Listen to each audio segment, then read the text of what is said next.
എടാ സന്ധ്യക്ക് നീ നല്ല കുട്ടപ്പനായിട്ടുണ്ടല്ലോ, എന്താ പരിപാടി? അപ്പൊ നീ അന്ന് അറിഞ്ഞില്ലേ? അവള് വരെയാണ്. ഏതവള്? എടാ എന്റെ നീലി എന്ന് വരോടാ. അവളുടെ പനയല്ലേ കെട്ടിപ്പോന്ന് പറഞ്ഞ. എന്നിട്ട് അവൾ എന്തിനാ പറഞ്ഞ? അവൾക്ക് പുതിയ വീടൊക്കെ സെറ്റായ? വീടൊക്കെ സെറ്റ് ഇന്ന് വരും. അവൾക്ക് പുതിയ പന ഞാൻ സെറ്റാക്കിയടാ. ഓ നീയാണോ സെറ്റാക്കി കൊടുത്തത്? എടാ നീ പിന്നെ അവളുടെ അടുത്ത് പറഞ്ഞ ഇഷ്ടാണ്. എത്ര പ്രാവശ്യം ഞാൻ പറഞ്ഞു ഇപ്പൊ വരുമ്പോ നീ ഐ ലവ് യു എന്ന് പറഞ്ഞേ പറ്റൂ. നിനക്ക് അവളെ ഇഷ്ടമാണെന്ന് പറഞ്ഞേ പറ്റൂ.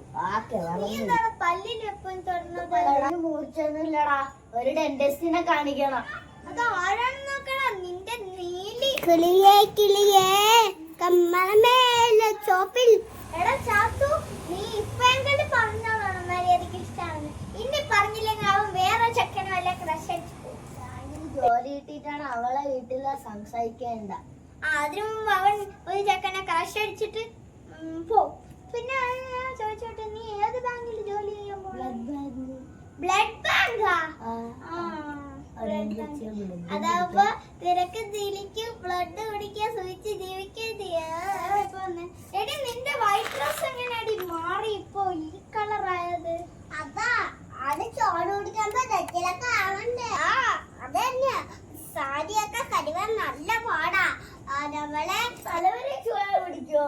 അതേടാ, പുതിയ പെയിന്റ് അടിച്ചതാടാ. മുടിയില് റെഡ് പെയിന്റ്. നിനക്ക് ചേർന്ന് ഞാൻ വിചാരിച്ചു ഫസ്റ്റ് ഇവളെ തലയിൽ ചോരയാണ്. കിട്ടിയ അവസരം എനിക്കില്ലേ ഒരു കാര്യം നിന്റെ അടുത്ത് സംസാരിക്കാനുണ്ട്. നമുക്ക് അവിടെ അപ്പുറത്ത് മാറി നിന്ന് സംസാരിക്കാം. കുറച്ചേരം ഇത് വെച്ച് പ്രാക്ടീസ് ചെയ്യട്ടെ. ഇനി അവൻ ഇന്നും പറഞ്ഞില്ലെങ്കിൽ ഞാൻ അവനെ ഇത് വെച്ച് കൊല്ലും. നിന്റെ ഇഷ്ടപ്പെട്ട പാലപ്പൂ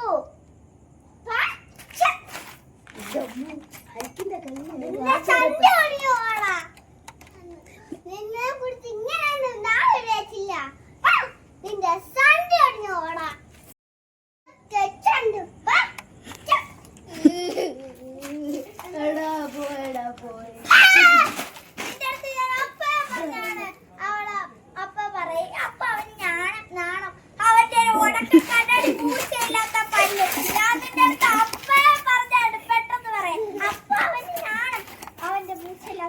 ഇങ്ങനെ പോയ കൂരി ക്രഷ് പോലും അടിക്കൂലാടാ. വെറുതെ ചെകുത്താൻ പറയുന്ന